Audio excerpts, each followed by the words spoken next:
ओम शांति। 19 फरवरी 2025। मीठे प्यारे बाबा के आज के मीठे मधुर महावाक्य। आज की मुरली के कुछ मुख्य पॉइंट्स। आज बाबा हमें समझाते कि हम बच्चों में पढ़ाई का बहुत शौक होना चाहिए।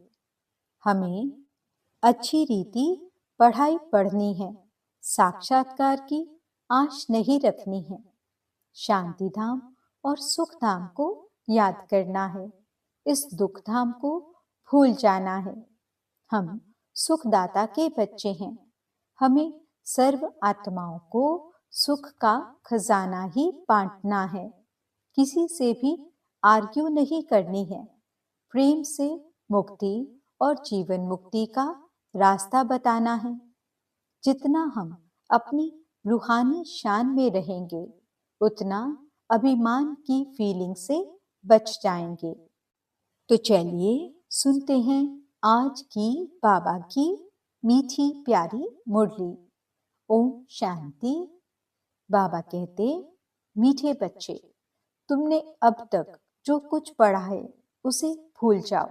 जीते जी मरना माना सब कुछ भूलना, पिछला कुछ भी याद न आए। प्रश्न, जो पूरा जीते जी मरे हुए नहीं हैं, उनकी निशानी क्या होगी?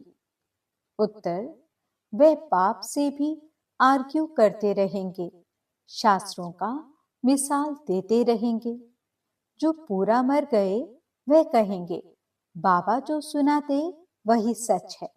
हमने आधा कल्प जो सुना वह झूठ ही था, इसलिए अब उसे मुख पर भी न लाएं। बाप ने कहा है, हियर नो इविल। गीत ओम नमो शिवाय। ओम शांति। बच्चों को समझाया गया है, जब शांति में बिठाते हो, जिसको निष्ठा अक्षर दिया है, यह ड्रिल कराई जाती है। अब बाप बैठ रूहानी बच्चों को समझाते हैं कि जो जीते जी मरे हैं, कहते हैं हम जीते जी मर चुके हैं। जैसे मनुष्य मरता है तो सब कुछ भूल जाता है, सिर्फ संस्कार रहते हैं। अभी तुम भी बाप का बनकर दुनिया से मर गए हो। बाप कहते हैं तुम्हारे में भक्ति के संस्कार थे, अब वह संस्कार बदल रहे हैं। तो जीते जी तुम मरते हो ना। मरने से मनुष्य पढ़ा हुआ सब कुछ भूल जाता है, फिर दूसरे जन्म में नए सिर पढ़ना होता है। बाप भी कहते हैं तुम जो कुछ पढ़े हुए हो वह भूल जाओ, तुम तो बाप के बने हो ना। मैं तुमको नई बात सुनाता हूँ। तो अब वेद, शास्त्र, ग्रंथ, जप, तप आदि ये सब बातें भूल जाओ। इसलिए ही कहा है, hear no evil, see no evil. ये तुम बच्चों के लिए है। कई बहुत शास्त्र आदि पढ़े हुए हैं, पूरा मरे नहीं हैं, तो फालतू आर्ग्यू करेंगे। मर गए फिर कभी आर्ग्यू नहीं करेंगे, कहेंगे बाप ने जो सुनाया है वही सच है, बाकी बातें हम मुख पर क्यों लाएं? बाप कहते हैं यह मुख में लाओ ही नहीं। Hear no evil. बाप ने डायरेक्शन दिया ना, कुछ भी सुनो नहीं, बोलो अभी हम ज्ञान सागर के बच्चे बने हैं, तो भक्ति को क्यों याद करें? हम एक भगवान को ही याद करते हैं। बाप ने कहा है भक्ति मार्ग को भूल जाओ। मैं तुमको सहज बात सुनाता हूँ कि मुझ बीज को याद करो तो झाड़ सारा बुद्धि में आ ही जाएगा। तुम्हारी मुख्य है गीता, गीता में ही भगवान की समझानी है। अब यह है नई बातें, नई बात पर हमेशा ज्यादा ध्यान दिया जाता है भी बड़ी सिंपल बात। सबसे बड़ी बात है याद करने की, घड़ी घड़ी कहना पड़ता है मन मना भव। बाप को याद करो, यही बहुत गुह्य बातें हैं, इसमें ही विघ्न पड़ते रहते हैं। बुद्धि में बैठता ही नहीं है तो कहेंगे यह बाप की आज्ञा का निरादर है। पढ़ नहीं सकेंगे, वह ताकत नहीं मिलती। जिस्मानी पढ़ाई से भी बल मिलता है ना। पढ़ाई है सोर्स ऑफ इनकम। शरीर निर्वाह होता है, सो भी अल्पकाल के लिए। कई पढ़ते पढ़ते मर जाते हैं, तो वे पढ़ाई थोड़े ही साथ ले जाएंगे। दूसरा जन्म ले, फिर नए सिर पढ़ना पड़े। यहाँ तो तुम जितना पढ़ेंगे वह साथ ले जाएंगे, क्योंकि तुम प्रारब्ध पाते हो दूसरे जन्म में। बाकी तो वे सब है ही भक्ति मार्ग। क्या क्या चीजें हैं ये कोई नहीं जानते। रूहानी बाप तुम रूहों को बैठ ज्ञान देते हैं। एक ही बार बाप सुप्रीम रूह आकर रूहों को नॉलेज देते हैं, जिससे विश्व के मालिक बन जाते हो। भक्ति मार्ग में स्वर्ग थोड़े ही होता है। अभी तुम धनी के बने हो। माया कई बार बच्चों को भी निधन का बना देती है। छोटी छोटी बातों में आपस में लड़ पड़ते हैं। बाप की याद में नहीं रहते तो निधन के हुए ना। निधन का बना तो जरूर कुछ ना कुछ पाप कर्म कर देंगे। बाप कहते हैं मेरा बनकर मेरा नाम बदनाम न करो। एक दो से बड़ा प्यार से चलो, उल्टा सुल्टा बोलो मत। बाप को ऐसी ऐसी अहिल्याएं, कुब्जाएं, भीलनियों का भी उद्धार करना पड़ता है। कहते हैं भीलनी के बेर खाए। अब ऐसे ही भीलनी के थोड़े ही खा सकते हैं। भीलनी से जब ब्राह्मणी बन जाती है तो फिर क्यों नहीं खाएंगे। इसलिए ब्रह्मा भोजन की महिमा है। शिव बाबा तो खाएंगे नहीं, वह तो अभोक्ता है। बाकी यह रथ तो खाते हैं ना। तुम बच्चों को कोई से आर्ग्यू करने की दरकार नहीं है। हमेशा अपना सेफ साइड रखना चाहिए। अक्षर ही दो बोलो। शिव बाबा कहते हैं। शिव बाबा को ही रुद्र कहा जाता है। रुद्र ज्ञान यज्ञ से विनाश ज्वाला निकली तो रुद्र भगवान हुआ ना। श्री कृष्ण को तो रुद्र नहीं कहेंगे। विनाश भी कोई श्री कृष्ण नहीं कराते। बाप ही स्थापना विनाश पालना कराते हैं। खुद कुछ नहीं करते, नहीं तो दोष पड़ जाए। वह है करण करावन हार। बाप कहते हैं हम कोई कहते नहीं हैं कि विनाश करो। यह सारा ड्रामा में नूधा हुआ है। शंकर कुछ करता है क्या? कुछ भी नहीं। यह सिर्फ गायन है कि शंकर द्वारा विनाश। बाकी विनाश तो वह आप ही कर रहे हैं। यह अनादि बना हुआ ड्रामा है जो समझाया जाता है। रचयिता बाप को ही सब भूल गए हैं। कहते हैं गॉड फादर रचयिता है, परंतु उनको जानते ही नहीं। समझते हैं कि वह दुनिया क्रिएट करते हैं। बाप कहते हैं मैं क्रिएट नहीं करता हूँ, मैं चेंज करता हूँ। कलयुग को सत्युग बनाता हूँ। मैं संगम पर आता हूँ, जिसके लिए गाया हुआ है सुप्रीम ऑस्पिशियस युग। भगवान कल्याणकारी है, सबका कल्याण करते हैं, परंतु कैसे और क्या कल्याण करते हैं यह कुछ जानते नहीं। अंग्रेजी में कहते हैं लिबरेटर, गाइड, परंतु उनका अर्थ थोड़े ही समझते हैं। कहते हैं भक्ति के बाद भगवान मिलेगा, सदगति मिलेगी। सर्व की सदगति तो कोई मनुष्य कर न सके, नहीं तो परमात्मा को पतित पावन सर्व का सदगति दाता क्यों गाया जाए। बाप को कोई भी जानते नहीं, निधन के हैं। बाप से विपरीत बुद्धि है। अब बाप क्या करे? बाप तो खुद मालिक है। उनकी शिव जयंती भी भारत में मनाते हैं। बाप कहते हैं मैं आता हूँ भक्तों को फल देने। आता भी भारत में हूँ।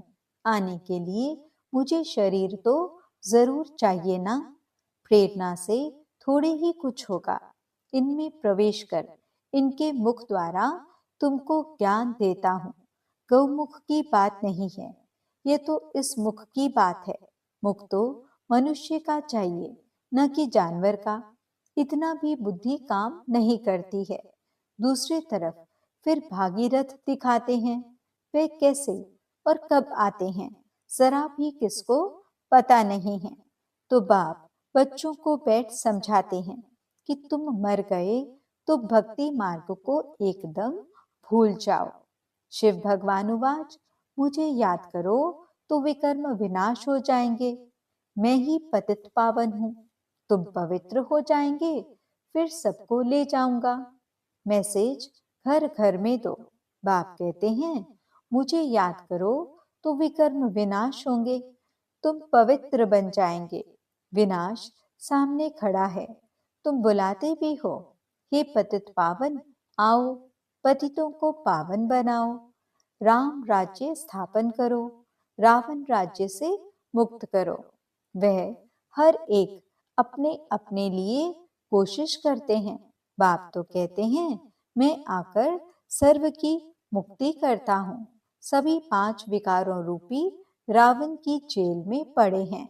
मैं सर्व की सद्गति करता हूँ। मुझे कहा भी जाता है, दुख हरता सुख करता। राम राज्य तो जरूर नई दुनिया में होगा। तुम पांडवों की अभी है प्रीत बुद्धि, कोई कोई की तो फौरन प्रीत बुद्धि बन जाती है, कोई कोई की आहिस्ते आहिस्ते प्रीत जुटती है। कोई तो कहते हैं, बस हम सब कुछ बाप को सरेंडर करते हैं, सिवाय एक के दूसरा कोई रहा ही नहीं। सबका सहारा एक गॉड ही है। कितनी सिंपल से सिंपल बात है। बाप को याद करो और चक्र को याद करो तो चक्रवर्ती राजा रानी बनेंगे। यह स्कूल ही है विश्व का मालिक बनने का। तब चक्रवर्ती राजा नाम पड़ा है। चक्र को जानने से फिर चक्रवर्ती बनते हैं। यह बाप ही समझाते हैं। बाकी आर्ग्यू कुछ भी नहीं करनी है। बोलो भक्ति मार्ग की सब बातें छोड़ो। बाप कहते हैं, सिर्फ मुझे याद करो। मूल बात ही यह है। जो तीव्र पुरुषार्थी होते हैं वे जोर से पढ़ाई में लग जाते हैं। जिनको पढ़ाई का शौक होता है वे सवेरे उठकर पढ़ाई करते हैं। भक्ति वाले भी सवेरे उठते हैं। नौदा भक्ति कितनी करते हैं। जब सिर काटने लगते हैं तो साक्षात्कार होता है। यहाँ तो बाबा कहते हैं, यह साक्षात्कार भी नुकसानकारक है। साक्षात्कार में जाने से पढ़ाई और योग दोनों बंद हो जाते हैं। टाइम वेस्ट हो जाता है। इसलिए ध्यान आदि का शौक तो बिल्कुल नहीं रखना है। यह भी बड़ी बीमारी है जिससे माया की प्रवेशता हो जाती है। जैसे लड़ाई के समय न्यूज़ सुनाते हैं तो बीच में ऐसी कुछ खराबी कर देते हैं जो कोई सुन न सके। माया भी बहुतों को विघ्न डालती है, बाप को याद करने नहीं देती है। समझा जाता है इनकी तकदीर में विघ्न है। देखा जाता है कि माया की प्रवेशता तो नहीं है, बेकायदे तो नहीं कुछ बोलते हैं, तो फिर झट बाबा नीचे उतार देंगे। बहुत मनुष्य कहते हैं हमको सिर्फ साक्षात्कार हो तो इतना सब धन माल आदि हम आपको दे देंगे। बाबा कहते हैं, ये तुम अपने पास ही रखो। भगवान को तुम्हारे पैसे की क्या दरकार रखी है। बाप तो जानते हैं इस पुरानी दुनिया में जो कुछ है सब भस्म हो जाएगा। बाबा क्या करेंगे। बाबा पास तो फुरी फुरी यानी बूंद बूंद तालाब हो जाता है। बाप के डायरेक्शन पर चलो, हॉस्पिटल कम यूनिवर्सिटी खोलो, जहाँ कोई भी आकर विश्व का मालिक बन सके। 3 पैर पृथ्वी में बैठ तुमको मनुष्य को नर से नारायण बनाना है, परंतु 3 पैर पृथ्वी के भी नहीं मिलते हैं। बाप कहते हैं, मैं तुमको सभी वेदों शास्त्रों का सार बताता हूँ। ये शास्त्र हैं सब भक्ति मार्ग के। बाबा कोई निंदा नहीं करते हैं। यह तो खेल बना हुआ है। ये सिर्फ समझाने के लिए कहा जाता है तो फिर भी खेलना। खेल की हम निंदा नहीं कर सकते हैं। हम कहते हैं ज्ञान सूर्य, ज्ञान चंद्रमा, तो फिर वे चंद्रमा आदि में जाकर ढूंढते हैं, वहां कोई राजाई रखी है क्या? जापानी लोग सूर्य को मानते हैं, हम कहते हैं सूर्यवंशी। वे फिर सूर्य की बैठ पूजा करते हैं, सूर्य को पानी देते हैं। तो बाबा ने बच्चों को समझाया है, कोई बात में जास्ती आर्ग्यू नहीं करनी है, बात ही एक सुनाओ। बाप कहते हैं मामिकम याद करो तो पावन बनेंगे। अभी रावण राज्य में सभी पतित हैं, परंतु अपने को पतित कोई मानते थोड़े ही हैं। बच्चे, तुम्हारी एक आंख में शांति धाम, एक आंख में सुख धाम, बाकी इस दुख धाम को भूल जाओ।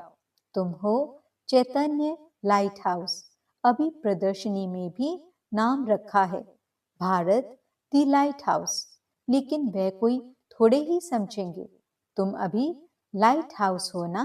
पोर्ट पर लाइट हाउस स्टीमर को रास्ता बताते हैं, तुम भी सबको रास्ता बताते हो मुक्ति और जीवन मुक्ति धाम का। जब कोई भी प्रदर्शनी में आते हैं तो बहुत प्रेम से बोलो, गॉडफादर तो सबका एक है ना। गॉडफादर या परमपिता कहते हैं कि मुझे याद करो तो जरूर मुख द्वारा कहेंगे ना। ब्रह्मा द्वारा स्थापना, हम सब ब्राह्मण ब्राह्मणियां हैं, ब्रह्मा मुख वंशावली। तुम ब्राह्मणों की वे ब्राह्मण भी महिमा गाते हैं, ब्राह्मण देवताय नमः। ऊंचते ऊंच है ही एक बाप, वे कहते हैं मैं तुमको ऊंचते ऊंच राजयोग सिखाता हूँ, जिससे तुम सारे विश्व के मालिक बनते हो। वह राजाई तुमसे कोई छीन न सके। भारत का विश्व पर राज्य था, भारत की कितनी महिमा है। अभी तुम जानते हो कि हम श्रीमत पर यह राज्य स्थापन कर रहे हैं। अच्छा, मीठे मीठे सिकिलते बच्चों प्रति माता पिता बाप दादा का याद प्यार और गुड मॉर्निंग। रूहानी बाप की रूहानी बच्चों को नमस्ते। हम रूहानी बच्चों की रूहानी बाप दादा को दिल व जान सिख व प्रेम से नमस्ते नमस्ते नमस्ते जी। गुड मॉर्निंग बाबा। शुक्रिया बाबा। धारणा के लिए मुख्य सार। पहला पॉइंट, तीव्र पुरुषार्थी बनने के लिए पढ़ाई का शौक रखना है। सवेरे सवेरे उठकर पढ़ाई पढ़नी है, साक्षात्कार की आश नहीं रखनी है, इसमें भी टाइम वेस्ट जाता है। दूसरा पॉइंट, शांति धाम और सुख धाम को याद करना है, इस दुख धाम को भूल जाना है, किसी से भी आर्ग्यू नहीं करनी है, प्रेम से मुक्ति और जीवन मुक्ति का रास्ता बताना है। वरदान, सदा सुखों के सागर में लवलीन रहने वाले अंतर्मुखी भव। कहा जाता अंतर्मुखी सदा सुखी। जो बच्चे सदा अंतर्मुखी भव का वरदान प्राप्त कर लेते हैं, वे बाप समान सदा सुख के सागर में लवलीन रहते हैं। सुखदाता के बच्चे स्वयं भी सुखदाता बन जाते हैं, सर्व आत्माओं को सुख का ही खजाना बांटते हैं। तो अब अंतर्मुखी बन ऐसी संपन्न मूर्ति बन जाओ जो आपके पास कोई भी किसी भी भावना से आए, अपनी भावना संपन्न करके जाए।